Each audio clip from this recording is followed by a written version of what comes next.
I rise to support high-speed rail down the east coast of Australia.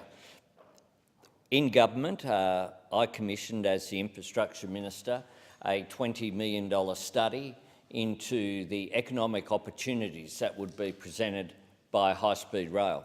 And there's no doubt that it would be a game changer. What it found was that just as in Europe and in Asia, high-speed rail is being rolled out in Australia, particularly down the east coast on a route between Brisbane and Melbourne via great regional centres like Newcastle and here indeed in Canberra, it would be a game changer. It would put the capital cities of Sydney and Brisbane and Sydney and Melbourne, which consistently rank in the top 10 of the most travelled air routes in the world. Indeed, at one stage last year, Sydney to Melbourne was the busiest air route in the world. It would put those great cities under 3 hours away from each other. Given the convenience of rail travel compared with other modes, be it the motor vehicle or indeed air travel, it would be taken up by Australians as well as by visitors to Australia. This is truly a nation-building project. It found that between Sydney and Melbourne, there was a $2.15 benefit for every dollar that was invested.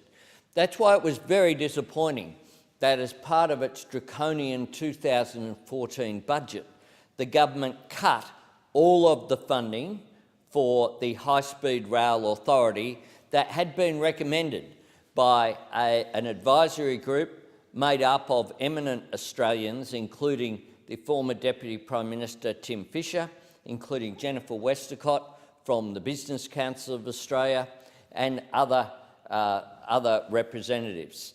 They recommended that you needed to have that authority because of the intergovernmental nature of a route that will go through 3 states as well as the Australian Capital Territory. That you needed to start preserving the corridor now so that the construction could commence in an efficient way in the future. And that's why I'd call upon the government to adopt my private member's bill that is before the Parliament to establish such an authority. Andrew Robb has now come out supporting it. It's a pity he sat in the cabinet that cut the funding for it. But we need to get on with this project in the interest of jobs and our economy. Yeah. Thank you. And in accordance with Standing Order 193, the time for members' constituency statements has been concluded. I call on the clerk.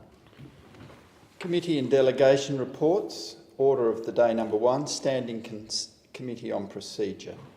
The question is that the document be noted, and I give the call to the member for Grandler. Thanks very much, Madam Deputy Speaker. I rise to support the House of Representatives Standing Committee on Procedures report into the consideration in detail of the main appropriation bill.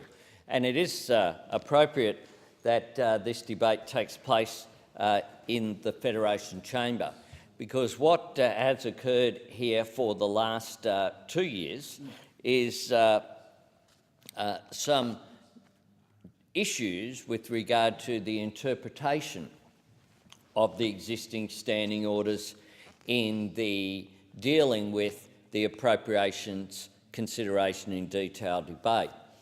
Now, the consideration in detail for appropriations is an important opportunity for House of Representatives members to be able to question the budget and the details in the budget, whether it be in a general sense, such as myself as Shadow Minister for Infrastructure, Transport, Cities and Tourism, or whether it be in a specific electorate-based sense, in my case as the member for Grayndler in the inner west of Sydney.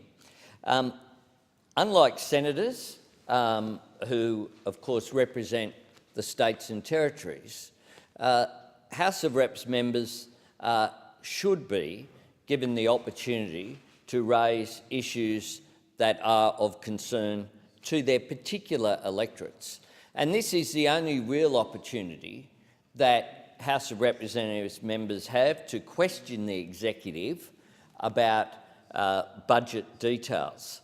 What has occurred, though, is an attempt on 2 occasions, which of course was unsuccessful, by ministers to organise so that you had one speaker from the opposition, then a speaker from the government, then the minister to respond. So effectively, to cut down the time for the opposition members to question the budget to one opportunity out of each 3. Of course, that is contrary to the standing orders, which require the call to alternate to the left and the right of the chair, or for government and opposition members. And that has created some tension in the chamber when there was an attempt to change that. Hence, I asked the then Speaker, the now member for Mackellar, to initiate an inquiry into those issues, and the Speaker did so, and this report is as a result of that. I'm pleased that the committee saw fit to ask me to give evidence to that, to improve the functioning of those processes. What they've come up with is essentially a confirmation that the call should alternate, and in some cases it suggests that the minister should not seek the call and should therefore allow someone from a government backbench member to participate in the debate.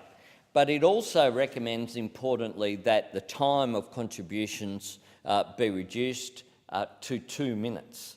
What that should do is encourage more debate across the chamber, and should encourage members to genuinely ask questions of ministers, and for ministers who, of course, have departmental representatives in the chamber advising them at the time that they are presenting, to be able to answer those questions.